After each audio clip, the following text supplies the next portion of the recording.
Hello friends and welcome to the Arctic Money channel. In this very special episode, I'm gonna present to you my updated Arctic Money ranking, which is basically a tool I use myself to evaluate which are maybe the best opportunities out there in the stock market at the moment where I see most of the value. But if you're not familiar with my Arctic Money ranking, don't worry, we're gonna first check how the ranking is compiled, what are the criteria when I evaluate the companies. After I have shown you the criteria, I'm going to show you the new updated ranking where I have ranked all the stocks. Basically, I have put out a video on here YouTube how I see them right today in where would I find the best risk reward ratio for my money to invest right now. So if you would force me today to invest my money in some of these companies, it would probably go to the number one or number two or number three, depending on how my portfolio obviously is compiled at the moment. I too want to have some degree of diversification in my portfolio. There are different levels of risk I'm willing to take with any one position, obviously, as I think most of you watching this video do too. You want to have some kind of diversification, but nevertheless, let's first check the Arctic Money criteria. How do I make the ranking, evaluate the companies, and then we see the actual updated ranking. So let's go. So here is the ranking. It is compiled of 1, 2, 3, 4, 5, 6, 7 parts. 6 of the first ones are worth 5 points, and the last one, being the most important one, is 20 points in value. So, first one, do I understand the business and the industry? This is me evaluating how familiar I am with the industry, the business. Of course, the more I think I understand it, less risk for me, so higher points the better here, naturally. Second, does the business have moat? Very important, in my opinion, to all companies, whatever company you're evaluating. But in regards to moat, I just want to shortly say that moat is the most important thing for a company. With big moats, you can expect the business to survive and do great for a long time. But that being said, moat is not something that is absolutely necessary in every case. And by this I mean, for example, the great legendary investor Benjamin Graham's cigar butt style investments, for example, in dying companies that still have value left in them. Those Benjamin Graham type of cigar butt stocks, they wouldn't have moats, most likely. They don't have moats, but they can still be undervalued. So in discussing moat, obviously hugely important thing for any company, but as said, there are cases where you can find value even with a company that doesn't have a moat. That's what I wanted to highlight here. Third, does the management team and board have skin in the game? Well, this is pretty obvious. You want to see management team owning the stock. You want to see many people in the board owning the stock you are going to own. And this is how you can be sure that their targets, their values align with yours, which is obviously to see the stock price going up or receive big dividends in the future. Pretty clear point here. Fourth, are insiders buying the stock? Well, as they say, insiders are selling for a great number of reasons their own company stock, but insiders are buying their own company stock for only one reason, and that is to expect the stock price to go up and company do better in the future.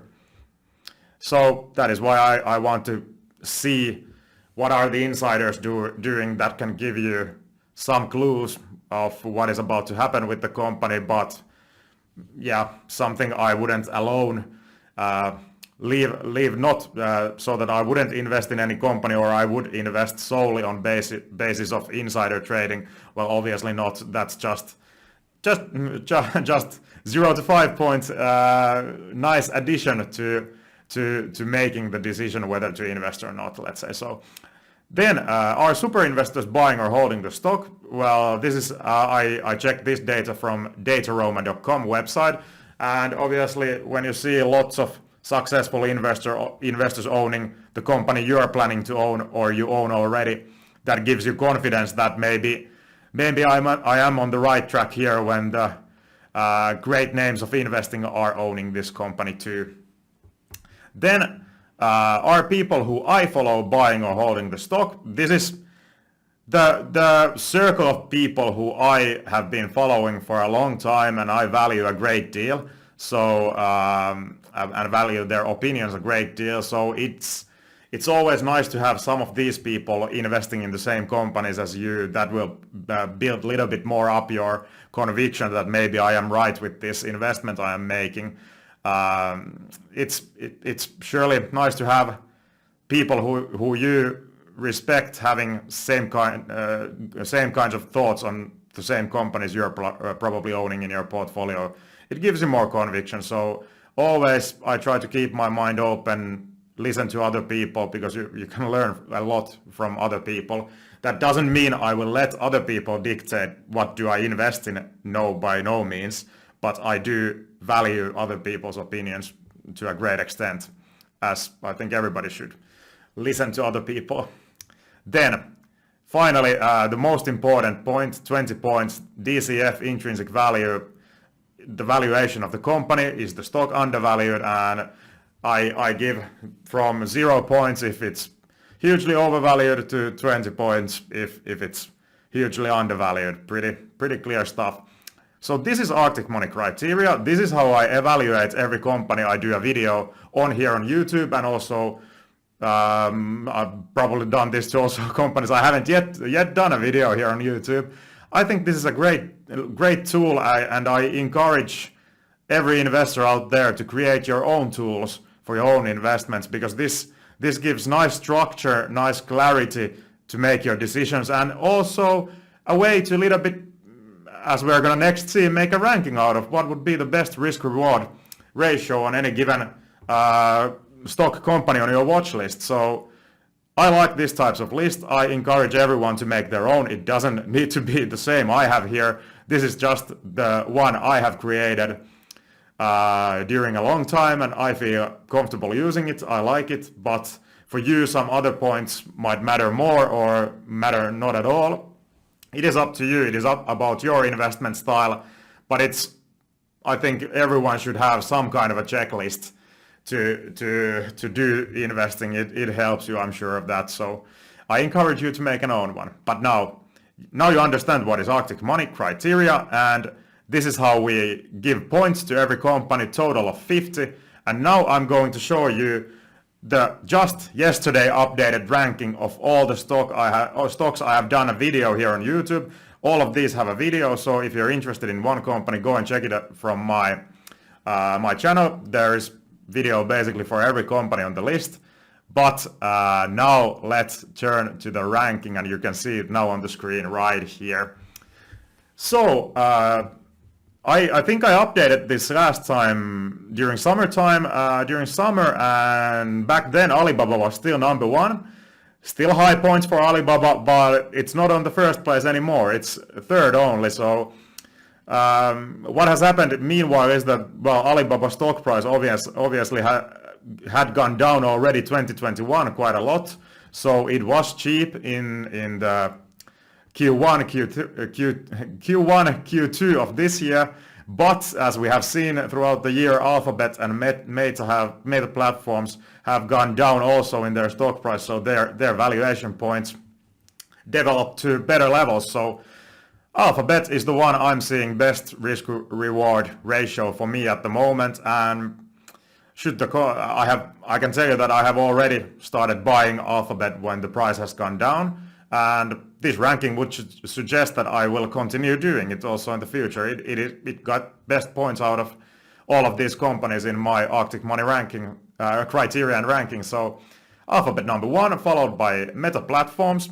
I'm mainly invested in Meta. Of course, the valuation has gone better when the stock price has gone down, but I think people a little bit underestimate the power of Facebook's, Meta's, whichever you prefer, the old business, I mean, Facebook, Instagram, WhatsApp, what have you there, Messenger. I think those have been their valuations have been hammered down pretty heavily this year. Obviously, Metaverse is their new big bet. We don't know much about it. We don't know if it will be a hit or a miss. That's something we cannot know.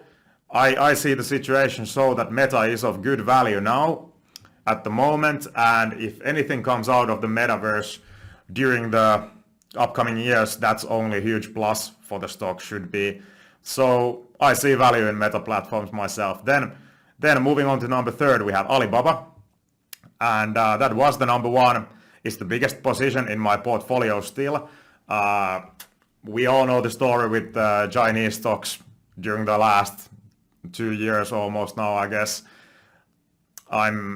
Anything can happen in the world, I know that, but looking at the Alibaba business, I see it being hugely undervalued still, and should things go nicely in the world, I'm sure Alibaba stock price will climb up in the future if nothing bad happens. And yeah, as said, we all know the story with Chinese stocks, but I hope for the better future and still have faith in Alibaba and hope things develop so that Alibaba as a business can flourish in the future. Then, as you can see, these 3 were the ones that got over 30 points here in the ranking. Then we have another big position in my portfolio, Flow Traders, Carriage Services, Intel, and then 2 private present companies, Geo Group and CoreCivic, here on the green side. And I forgot to tell you, the green means I have this company in my portfolio. So the green ones I have already in my portfolio, the red ones I don't.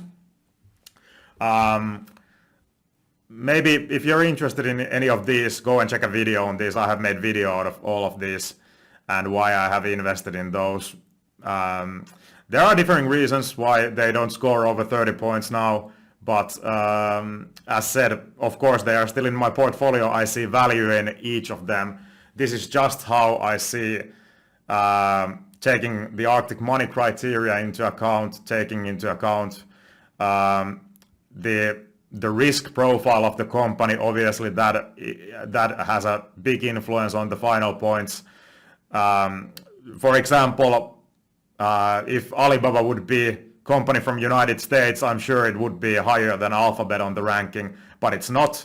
It's in China. It has political risks related to it, which makes me give lower points to Alibaba in relation to Alphabet naturally. So all these things matter here on the ranking. But as said, all the green ones, I see a good future for all the green ones. That is why they obviously are in my portfolio. Then my most recent video was Tyson Foods when we moved to the red side now. As you can see, pretty good points, not far away from being a buy, as I told you in my video recently. If you're interested more in Tyson Foods, go and check it out. I released the video this week only. Then a couple of older ones. You have there Disney. I love Disney as a company. The valuation is just too high. Crocs, that one I bought in the beginning of summer and sold in the end of summer because the stock price went up too much. Lost my margin of safety there, but hey, that's what you do when stock price climbs up short term. I don't care what was the reason for it. I took profits out. I made good money with it, and I'm happy with that. But I'm not gonna keep in my portfolio something that's valuation goes too expensive in my opinion, and this is what happened with Crocs, but I'm happy I took profit out of it, so good story there. Then one Finnish company, Harvia, sauna company from Finland, very talked stock in the Finnish investment community. Go and check out. I just recently released a video on Harvia too. Harvia has seen minus 70% decline this year, but I still think it's overvalued at the moment. I wouldn't buy it at these levels. Then a couple of older ones there. Manchester United, obviously I'm a football fan, so I needed to make a couple of episodes on football too. Man United, obviously huge growth potential in football as an industry, but it's for many reasons kind of a rigged industry where making actual profit is very, very, very difficult. If you're interested more in football, I have a couple of videos on football and investing here on my channel. Go check them out. And finally, some people watching this are in shock. What is Tesla doing with only 13 points? And the last one on my ranking, well, it's hugely overvalued still in my opinion. Yeah, the stock has come down, I don't know how much during recently, something 20% or what it is, but I'm seeing Tesla still hugely overvalued. And I also made one video where I claim that we haven't capitulated, the stock market hasn't hit a bottom until we see Tesla bleeding and Tesla stock price coming down. I still believe in it, unfortunately. Nobody can time the market, nobody can know when we hit the bottom, obviously. This is just my wild bet that I want to throw out there. And I think that before we see Tesla stock price crashing more than it already has, we haven't seen the broader market bottom yet, in my opinion. That is my bet. Might be right, might be wrong. I don't know. I see Tesla hugely overvalued still.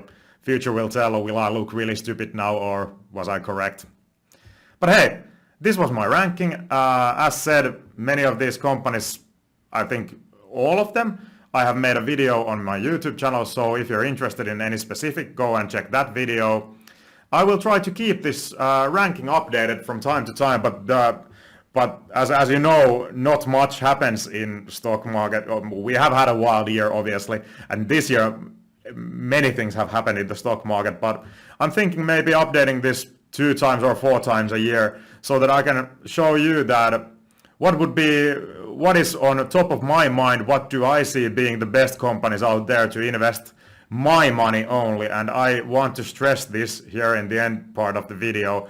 This is my ranking, my personal ranking. This is not financial advice to anyone. This is only my ranking and only I can use it. You need to do your own ranking and determine yourself what is the risk-reward ratio you see in these companies relating to your portfolio, relating to your financial situation. I cannot help you with that. I can only tell my own opinions here on the channel, which I'm doing. And to put it shortly, if you would force me to invest money in some company right today, that would probably be Alphabet now, followed by Meta and Alibaba. And but in regards to Alibaba, as said, that is my biggest position. I have a pretty big position on Alibaba, so also I need to keep some kind of diversification. I'm not comfortable having, for example, over 30% of my money in China at the moment. 30% is pretty much the ceiling for me, and I am there at the moment. So these kind of things would affect on my end decision where to invest. But as said, if you would force me to invest money right now, that would be Alphabet on according to this ranking, and that's what I would do. So I obviously keep following all these companies. The list can basically live every day and change every day once we see valuations changing, once we see stock prices changing. This is the situation nevertheless now. Hope you enjoyed the video, and I hope to see you in the next video. Bye bye.